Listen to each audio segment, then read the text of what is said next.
Selamat malam para penikmat cookies kismis, kumpulan kisah-kisah misteri. Pada malam hari ini, kami akan membawakan cerita horor karya dari Restu Wiraatmaja dengan judul Ngunduh Jiwa. Selamat mendengarkan.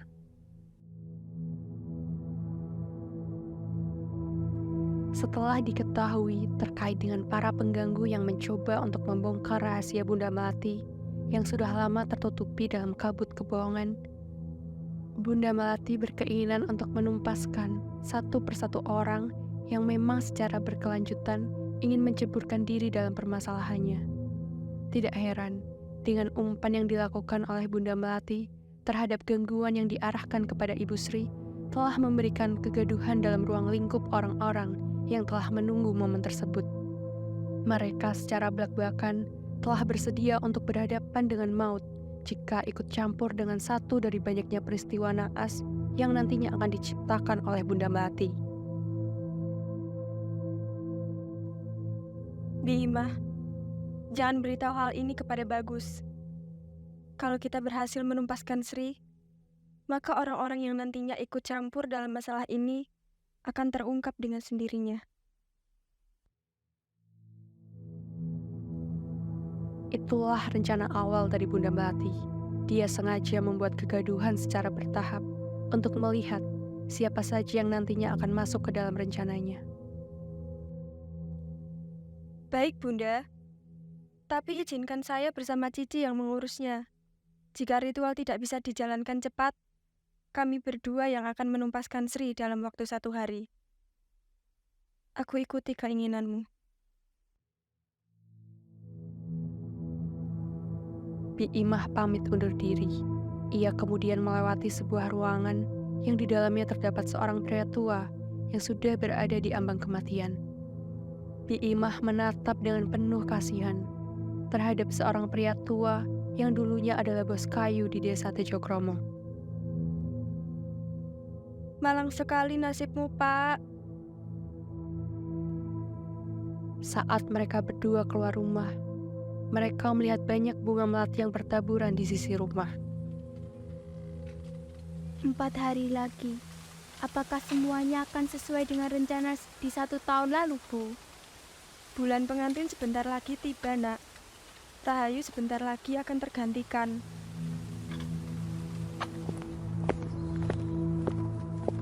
Bi Imah melakukan keterikatan antara demit manten dengan calon pengantin sebelum pernikahan itu tiba, dengan tujuan menjadikan calon pengantin sebagai wadah dari demit manten.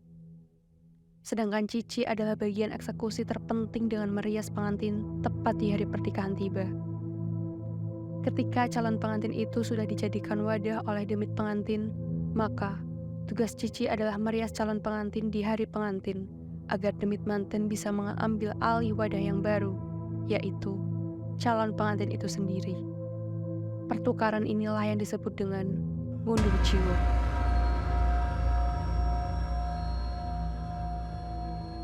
Mbah Sur dan Ibu Sumi berbincang-bincang terkait dengan apa yang harus mereka lakukan sebelum nantinya korban menjadi lebih banyak lagi. Sudah hari ketiga, Bu, tetapi dampaknya mengerikan seperti ini. Apakah wanita iblis itu sengaja membuat kegaduhan? Mbah Sur, berapa lama Mbah Sur mengalami teror sebelum Rahayu dinikahkan oleh Bagus? Biasanya, hari kedua semua sudah berakhir. Karena aku yakin teror itu bertujuan untuk memberikan kekuatan saja. Kalau memang teror hanya berjalan 2 hari dan ternyata hari selanjutnya belum berakhir, kemungkinan besar ada sesuatu yang sedang mereka incar sebelum hari pernikahan tiba, Mbah. Ibu Sumi dan juga Mbah Sur merasa ada yang aneh. Mereka pun saling terdiam sejenak. Tak disangka, jam sudah menunjukkan pukul 12 siang. Mereka sepertinya sangat asyik untuk membicarakan kasus ini lebih dalam. Terlebih, Mbah Sur adalah orang yang selamat dalam kasus tersebut. Apa karena memang ada sesuatu yang sebenarnya akan ditawarkan oleh pihak keluarga Bagus nantinya, Mbah? Tawaran. Benar, Mbah, tawaran. aku menemukan 3 perbedaan dari 3 korban. Pertama, kasus kematian Rahayu yang jangkauan terornya bukan hanya kepada si pengantin, tapi juga kepada Mbah Sur, orang tuanya Rahayu. Dalam kasus ini, hanya Rahayu yang meninggal dunia. Kedua, kasus kematian Kusumawati yang terornya hanya menimpa dirinya saja. Namun, yang membedakan adalah jasad almarhumah Wati menekuk dan sulit untuk diluruskan hingga membutuhkan waktu yang lumayan lama. Ketiga, kasus yang sedang berjalan dan masih belum diketahui dengan pasti adalah kasus dari Dini. Kalau memang dalam setiap korban memiliki perbedaan, itu berarti ada sesuatu yang memang ikut serta dalam ritual ataupun rencana yang dilakukan Bunda Melati sebelum melakukan penombalan terhadap korban-korbannya, Mbah. Sesampainya di rumah, Pak Wikto langsung membersihkan tubuhnya. Setelah mandi, Pak Wikto mencuci pakaiannya yang baru ia kenakan. Pak Wikto sudah biasa mencuci pakaiannya sendiri semenjak sang anak Wati meninggal. Padahal sudah berumur, tapi kenapa ya darahnya masih berceceran di sekitar pakaianku? Semenjak kematian Wati, keluarga ini sedikit hancur. Walaupun dalam kesehariannya mereka tercukupi, namun ada beberapa hal yang dirasa tidak masuk akal. Istri Pak Wikto, Ibu Heni, tidak bisa bergerak sama sekali. Dia bahkan harus berada seharian di atas ranjang dan mengandalkan JK dalam mengurusi pekerjaan rumah tangga.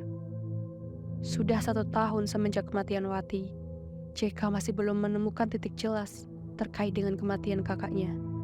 Selain itu, dia juga curiga jika bapaknya yang terkadang membawa uang banyak sehabis pulang kerja. Setiap kali Pak Wikto pulang, JK enggan menanyakan terkait dengan pekerjaannya. Komunikasi antara keduanya pun menjadi lebih renggang. Pak, Ibu mau makan, tapi beras kita habis. Bapak lagi masak, Nak. Nanti biar Bapak yang nyuapin Ibu. Iya, Pak. Sembari menunggu masakan selesai, JK bergegas menuju ke dapur untuk mengambil piring dan juga alat makan lainnya. Namun, pada saat di mana JK tiba di dapur, dia justru mendapatkan omongan yang menyakitkan dari bapaknya sendiri. Kan Bapak udah bilang, Bapak aja yang nyiapin. Tapi Pak, aku takut Bapak kerepotan. Kamu beresin depan rumah aja, biar Bapak yang siapin ini. Iya deh, Pak. Tepat pada saat JK di depan rumah, ia melihat banyak sekali bunga melati yang sudah bertaburan di depan rumahnya. JK merasa ada yang tidak beres dengan penebaran bunga melati yang masih segar tersebut. Ia kemudian mengawasi sekitaran rumahnya. Namun, yang membuat JK merasa aneh lagi adalah arah bertaburnya bunga melati yang membuat seperti barisan hingga ke bagian belakang rumah. JK pun penasaran dengan kejanggalan tersebut. JK melangkahkan kakinya ke belakang rumah sembari mengikuti jejak dari bunga melati tersebut hingga ke tempat di mana bapaknya menjemur pakaian. Dia terkejut saat melihat seorang wanita menggunakan pakaian seperti pengantin sedang tertunduk membelakanginya sambil menjilati celana bapaknya. Lidahnya memanjang saat menjilati pakaian dalam bapaknya yang tampak jelas ada noda merah. Tiba-tiba, JK merasa hawa merinding saat wanita itu menengok ke arahnya. Tatapan wanita itu benar-benar mengerikan dan di sekitar matanya berwarna hitam. Dari apa, Cak Bagus? JK tidak bisa berkata-kata. Ia berusaha menggerakkan tubuhnya dan mencoba untuk menghindari kontak mata dengan sosok pengantin tersebut. JK pun kembali ke bagian depan rumah. Nafasnya naik turun bersamaan dengan perasaan takutnya setelah melihat tatapan seram sosok pengantin tersebut. Sembari bertanya-tanya, JK seperti mengingat sesuatu akan sosok yang sering dibicarakan oleh bapaknya. Apa itu? Apa itu dompet mantan ya? JK kemudian segera masuk ke kamar untuk memastikan jika bapaknya sudah menyuapi ibunya. Loh JK, bagian depan rumah sudah dibersihkan. Sudah, Pak. Oh iya, besok jangan lupa panggil Ibu Sumi sama Pak Sumardi ya, Nak.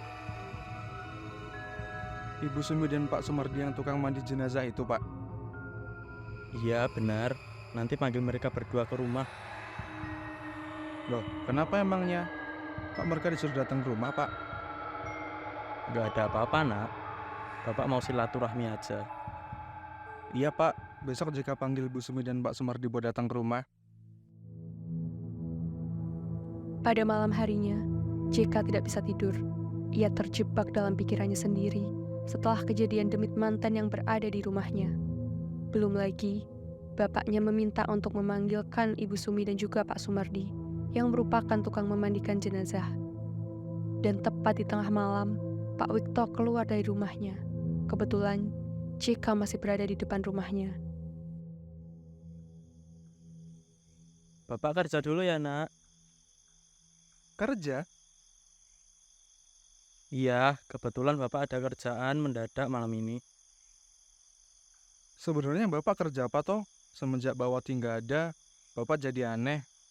Belum lagi penyakit yang Ibu derita selama berbulan-bulan. Tolonglah Pak, bersikap terbuka sama JK. Kok kamu tumben cerewet? Apa kamu lupa siapa yang menghidupimu? Kamu harus tahu, kita ini orang susah. Kita harus membuat penawaran khusus. Penawaran khusus apa, Pak? Nanti juga kamu bakal tahu, Cah Bagus. Pak Wikto berjalan meninggalkan rumahnya. Ia menuju rumah besar yang memang sangat dikenal oleh seluruh warga di desa Tejokromo. Saat tiba di rumah itu, Pak Wikto disambut oleh seorang wanita yang penuh dengan kemewahan. Selamat datang kembali, Wikto. Bunda, aku sudah melakukannya. Kamu memang hebat, Wikto. Aku harap tawaran ini dapat membahagiakanmu. Lalu, apakah mereka berdua datang ke rumahmu besok pagi? Mereka akan datang, Bunda. Bagus. Kita harus jebak tikus itu ke dalam lubang yang penuh duri. Sementara itu, JK sudah tertidur dengan lelap. Dari hadapannya, muncul seorang wanita dan berjalan melewatinya menuju ke kamar mandi. JK masih tidak tersadar jika baru saja yang melewatinya adalah ibunya yang didiagnosa tidak bisa berjalan. Dan pada saat yang bersamaan, JK langsung terkejut saat ia mendapati ibunya di kamar mandi yang sudah tenggelam di bak mandi. Ibu!